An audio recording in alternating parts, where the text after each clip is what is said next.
A week after the young man found the dog, strange things began to happen.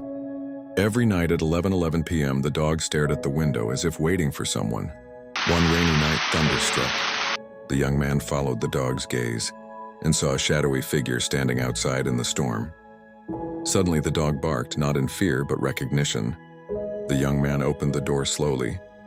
Some bonds never fade. Even across lifetimes, they find their way back. 有些羁绊即使跨越时间也终会重逢。